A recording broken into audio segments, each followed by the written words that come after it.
Hey there. Subscribe to my channel. And also press this bell icon.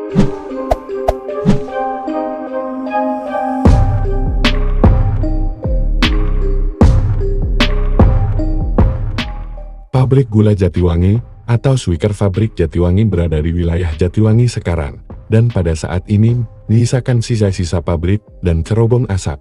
Sisa lahannya menjadi kawasan komersil. Pabrik Gula Jatiwangi didirikan pada tahun 1848 oleh R. Twist. Pabrik Gula Jatiwangi tidak hanya dibangun pabriknya saja akan, tetapi dibangun pula kompleks pemukiman bagi para administrator dan teknisi pabrik gula yang mayoritas merupakan non-pribumi atau warga Belanda pada saat itu. Tak hanya menyediakan rumah administrator akan, tetapi juga gedung hiburan bagi para pegawai dan kepala pabrik gula. Gedung hiburan ini bahkan dilengkapi fasilitas lapangan tenis untuk mengangkut tebu dari perkebunan tebu yang tersebar di sekitar Jatiwangi. Pabrik gula menggunakan kereta lori. Jaringan kereta lori tebu pabrik gula Jatiwangi ini mencakup hingga Ligung di utara dan Balinda di barat. Pada saat ditutupnya pabrik gula ini, nama lokomotif lori tebu pabrik gula Jatiwangi diberi nama hewan dengan nama besar, seperti Banten dan Badak.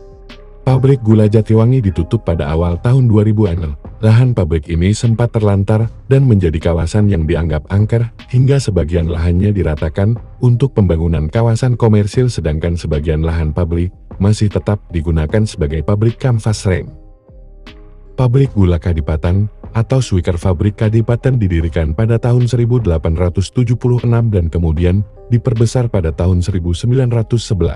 Pabrik Gula Kadipaten menjadi magnet berkembangnya kawasan Kadipaten sekarang. Sebelumnya peran utama di kawasan ini berada di Karangsambung, terutama di penyeberangan Karangsambung sekarang berada di Desa Karanganyar, pertemuan Sungai Cimanuk dan Cilutun. Penyeberangan ini tidak hanya menghubungkan jalan raya Diander selama rute Karangsambung Ujung Jaya Kongdiang Sumedang, tetapi juga merupakan pelabuhan Sungai Cimanuk untuk mengangkut hasil perkebunan kopi menuju Indramayu sebelum dikirim ke Batavia. Pabrik Gula Kadipaten, sama halnya dengan pabrik gula Jatiwangi, memiliki pemukiman bagi pegawai Belanda mereka, atau yang biasa warga pribumi bilang, pada saat itu dengan sebutan lojil, untuk mengangkut tebu. Pabrik Gula Kadipaten menggunakan kereta lori setelah menggantikan pedati dari perkebunan tebu. Jalur kereta lori Kadipaten mencakup Sukawera di utara, Panyingkiran di selatan, Balida di timur dan Ujung Jaya di barat, untuk menuju kawasan utara. Bahkan sampai dibangun jembatan lori di atas Sungai Cimanuk di kawasan Pakubureum dan masih berdiri hingga saat ini. Untuk mengangkut hasil pabrik gula dipergunakan pelabuhan Karangsambung dengan diangkut kapal melalui Sungai Cimanuk. Namun setelah dibangunnya jalur kereta api Cirebon Kadipaten milik perusahaan swasta SCS, pengangkutan hasil pabrik beralih menggunakan kereta api menuju pelabuhan Cirebon. Akses pengangkutan dengan kereta api dipermudah dengan adanya jalur cabang kereta api dari stasiun KA Kadipaten masuk ke dalam kompleks pabrik gula. Nasib pabrik gula Kadipaten sama dengan pabrik gula Jatiwangi, karena dianggap tidak menguntungkan. Pada awal tahun 2000-an pabrik gula yang sudah membesarkan nama Kadipaten harus ditutup. Pabrik Gula Parung Jaya atau Swiker Fabrik Parung Jaya adalah pabrik gula yang keberadaannya jarang diketahui. Pabrik Gula Parung Jaya lokasinya berada di Desa Parung Jaya, Liwi Munding. Pabrik gula ini didirikan pada tahun 1848 bersamaan dengan dibangunnya pabrik gula Jatiwangi. Hal ini dikarenakan dibangun oleh pengusaha yang sama, R. Twist. Mengapa pabrik gula ini tidak banyak diketahui? Karena pabrik gula ini lebih dulu bangkrut dikarenakan resesi ekonomi dunia pada tahun 1930-an, jauh sebelum Indonesia merdeka. Namun begitu pabrik gula ini sempat berkembang dan membangun jaringan pengangkutan tebu hingga wilayah Panjalin di utara pabrik. Selain itu digunakannya fasilitas lori untuk mengangkut hasil pabrik gula ke stasiun KA Prapatan di jalur kereta Cirebon Kadipaten milik SCS. Tidak ada bentuk bangunan yang tersisa dari pabrik gula ini, hanya ada sisa-sisa fondasi bangunan yang di beberapa titik di Desa Parungjaya.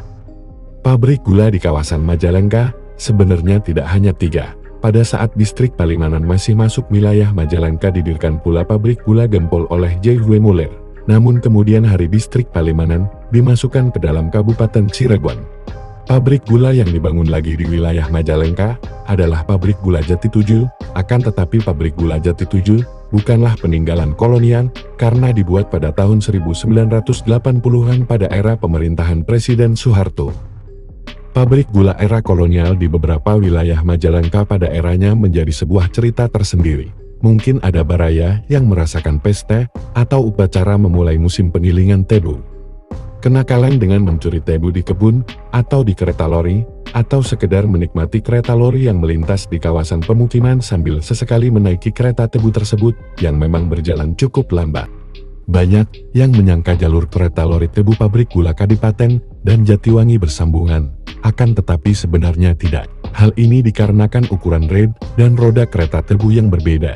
Pabrik gula Jatiwangi menggunakan ukuran rel kereta tebu 600 cm ukuran normal kereta sejenis tren. Sedangkan pabrik gula Kadipaten memiliki ukuran rel kereta lori yang dianggap nyeleneh, yaitu 670 cm karena tidak ada yang menyamainya. Pabrik gula era kolonial kini tinggal mengisahkan puing-puing, namun di balik puing-puing tersebut, terdapat ceritanya akan terus hidup untuk diceritakan untuk generasi mendatang. Eksistensi pabrik gula ini jarang diketahui karena lebih dulu gulung tikar akibat resesi ekonomi dunia pada tahun 1930-an, jauh sebelum Indonesia merdeka. Walau demikian, pabrik gula ini sempat berkembang dan membangun jaringan pengangkutan tebu hingga wilayah Panjalin di utara pabrik.